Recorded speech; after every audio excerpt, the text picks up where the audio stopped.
वहां रहने वाली सभी पक्षी व्यवसाय किया करती थी। उनमें टूनी चिड़िया भी थी, जो बहुत ही शरारती थी। एक दिन लूसी कबूतरी अपनी खेती में काम कर रही थी। तब टूनी चिड़िया उसके पास गई। लूसी, क्या कर रही हो? दिखाई नहीं देता, गन्ना काट रही हूँ। मुझे गन्ना बहुत पसंद है। लूसी, क्या मुझे एक गन्ना दोगी? नहीं, अभी नहीं, शाम में दूंगी। वैसे मैं बातों में भूल ही गई। दरअसल तुम्हारे पति ने कह भी जाया है कि तुम्हारे बच्चों की सेहत ठीक नहीं है। कहा कि अगर तुम जल्दी आ जाओ तो बच्चों को अस्पताल ले जाएंगे।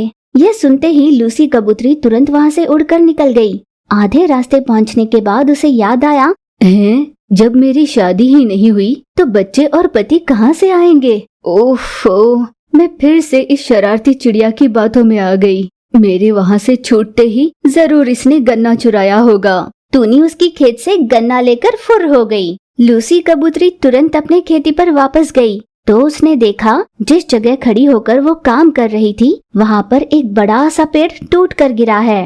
हे भगवान, ये क्या? अगर मैं यही खड़ी होती तो आज इस पेड़ के नीचे कुचल गई होती। भले ही टूनी चिड़िया ने शरारत की, पर आज उसकी शरारत की वजह से मेरी जान बच गई। दूसरी ओर टूनी चिड़िया गन्ना चूसती हुई गांव भर में उड़ रही थी। वहीं कहीं पर उसने देखा चीचू कवि मुर्गी के अंडे बेच रही है। चीचू कवि मुर्गी के अंडे बेच रही है, चाहे जो भी हो जाए इससे अंडे तो ऐंठने होंगे। अरे चीचू, क्या ये बतख के अंडे हैं? बतख के क्यों होंगे, ये मुर्गी के अंडे हैं। अच्छा, तो एक अंडा कितने का दिया? पूरे 5 रुपए का। तो एक मुझे दे देना, स्वाद तो चख लूं। हाँ हाँ, लो खाकर देखो। टूनी चिड़िया ने आराम से एक पूरा अंडा खा लिया। अरे, कोई स्वाद ही नहीं आ रहा। एक और अंडा तो देना। मेरा स्वाद ही खराब हो गया है या अंडा ठीक नहीं, देखे तो। हाँ, एक और ले लो। फिर टूनी ने दूसरा अंडा भी पूरा खा लिया। अरे वाह, सच में अंडा तो बहुत ही स्वाद है। पहले तो मुझे पता ही नहीं चला। मैं फिर लौटती हूँ, पूरे 1 दर्जन लूंगी अंडे। इस तरह चालाक चिड़िया ने 2 अंडे खा लिए और वहाँ से खिसक गई। अगले दिन भी टूनी चिड़िया उस जगह चली गई जहाँ पर चीचू कवि अपने अंडों का व्यापार कर रही थी। ओए माँ, ये पेट का दर्द बर्दाश्त नहीं हो रहा। अरे टूनी, क्या हुआ? पेट में बहुत दर्द है चीचू, और डॉक्टर ने कहा है कि 2 मुर्गी के अंडे खाने होंगे, पर मेरे पास इस समय पैसे नहीं और पेट का दर्द है कि कम ही नहीं होता। अरे पैसे कहाँ भागे जाएंगे टूनी, पहले तुम्हारी सेहत जरूरी है। ये 2 अंडे रख लो। इस तरह टूनी चिड़िया ने दूसरे दिन भी मुफ्त में अंडे खा लिए। इस तरह टूनी चिड़िया हर रोज चीचू कवि के पास जाती और हर रोज नित नए बहाने बनाकर अंडे खा जाया करती। चीचू कवि भली भांति जान रही थी कि टूनी चिड़िया बहाने बनाकर उससे अंडे खा रही है। फिर भी चीचू ने उसे कुछ नहीं कहा और अंडे देती रही। यूं ही एक दिन टूनी चिड़िया चीचू के पास आई एक नया बहाना उसे सुनाने के लिए। पर उस दिन चीचू कवि बहुत ही उदास थी और रो रही थी। अरे चीचू, तुम्हें क्या हुआ? तुम रो क्यों रही हो? कुछ नहीं टूनी, मन ठीक नहीं है। बताओ ना चीचू, क्या तुम मुझे नहीं बता सकती? क्या बताऊं टूनी, आजकल मेरा व्यापार नुकसान में चल रहा है। किसी भी पक्षी को ये मुर्गी के अंडे पसंद नहीं आ रहे। मुझे पहले ही बहुत सारा नुकसान झेलना पड़ा है। अब जितने अंडे मेरे पास है वो बस हफ्ते भर ही चलेंगे, फिर वो खराब हो जाएंगे, फिर मेरा और भी नुकसान हो जाएगा। चिंता मत करो चीचू, कठिनाइयाँ हमें सख्त बनाने के लिए आती हैं। ऐसे में ही तो धीरज रखना होता है। तुम्हारा साथ देने के लिए मैं हूँ ना। चलो मेरे घर चलो। तो फिर मेरा व्यापार? तुम इसकी चिंता मत करो, मैं देख लूंगी। चलो आराम करो।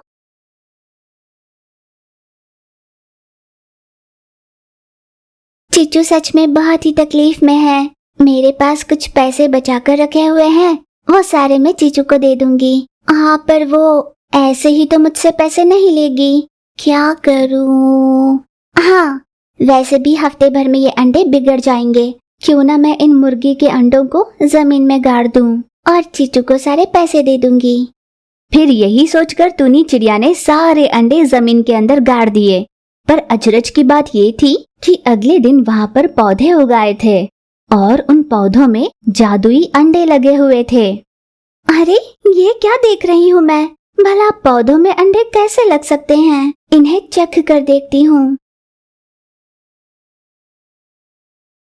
अरे वाह, क्या स्वाद है इनका। मुझे तुरंत ये बात चीचू को बतानी होगी। फिर टूनी तुरंत चीचू को अपने साथ उस जादुई बगीचे में ले गई। चीचू ने जैसे ही उस बगीचे को देखा और उनमें लगे उन जादुई अंडों को देखा, वो चौंक उठी। उस दिन से चीचू कवि उन स्वादिष्ट अंडों को बेचकर खुशहाली से रहने लगी। बहुत समय पहले एक जंगल में तरह तरह के पक्षी अपने सुंदर घोंसलों में रहा करती थी। उनमें छोटू तोती भी थी जो अपनी बेटी के साथ रहती थी। छोटू तोती की बेटी का नाम मिट्ठू तोती था। वो बड़ी शरारती तोती थी। जंगल में रहने वाले सभी को खूब सताया करती थी। छोटू, छोटू। अरे टोनी, क्या हुआ? क्या बात है? इतनी गुस्से में क्यों हो? बताओ। गुस्सा नहीं होंगी तो और क्या करूंगी? अरे पर तुम्हारे गुस्से की वजह क्या है? और क्या, तुम्हारी बेटी मिट्ठू तोती है ना, उसने सबकी नाक में दम कर रखा है। साफ साफ क्यों नहीं कहती? क्या किया मेरी मिट्ठू ने? मैंने सूखने के लिए डाली हुई साड़ी उसने फाड़ कर रख दी। मेरी पड़ोस में रहने वाली चीचू कवि का चश्मा भी तोड़ा। पर वो तो इतनी छोटी है, भला ये सब कैसे कर सकती है? मैं सच कह रही हूँ, तुम्हारी मिट्ठू ने ही ये सब किया है। मेरी मिट्ठू बहुत छोटी है और बिना बाप की बेटी है, इसलिए हर कोई उसी पर इल्जाम डालता है। अच्छा, तो मेरी साड़ी किसने फाड़ी होगी और चीचू का चश्मा किसने तोड़ा होगा? हाँ, तुम्हारी बेटी ने ही मेरा चश्मा तोड़ा।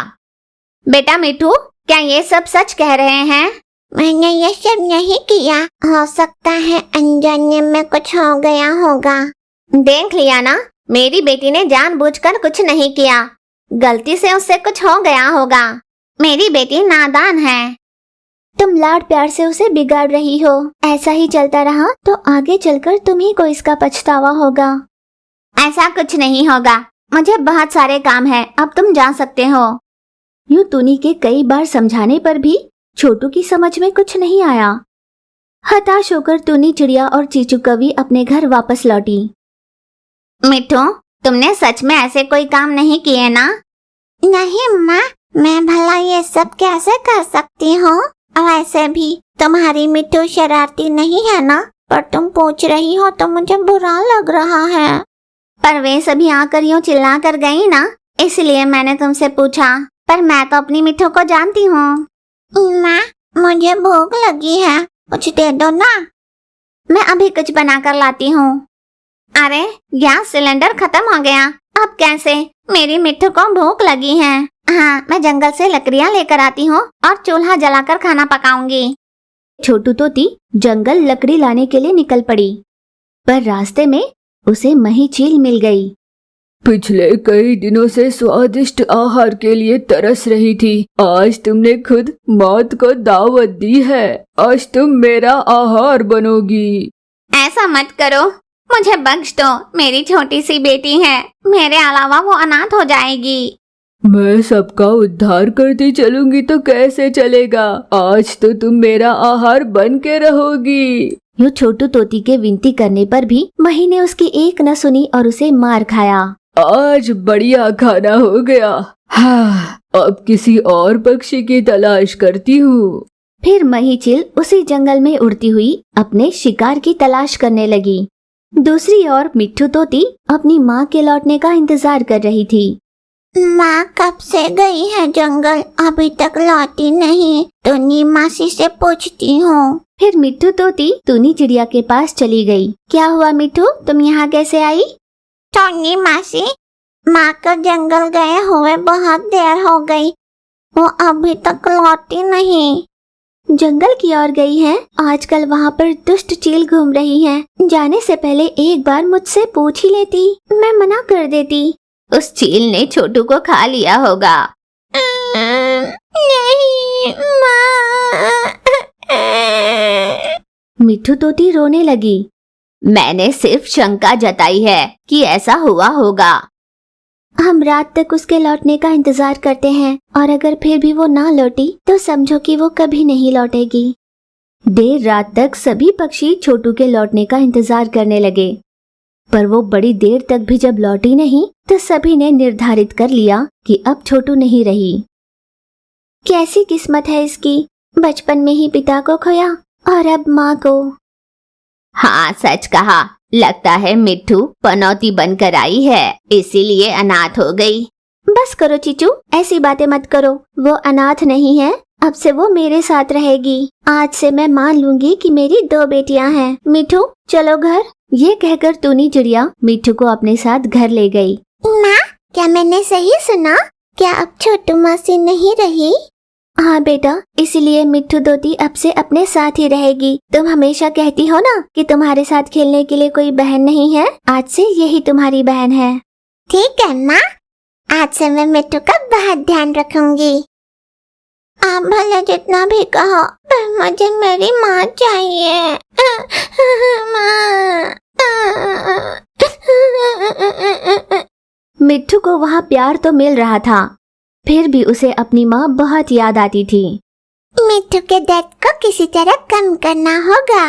छुटकी चिड़िया ने छोटू तोती की एक प्रतिमा बनाई। मिट्टू, छोटू मासी की प्रतिमा। अरे वाह, यह तो बिल्कुल माँ जैसी है। तुम्हारी माँ कहीं नहीं गई, इस मूर्त के रूप में तुम्हारे साथ ही है।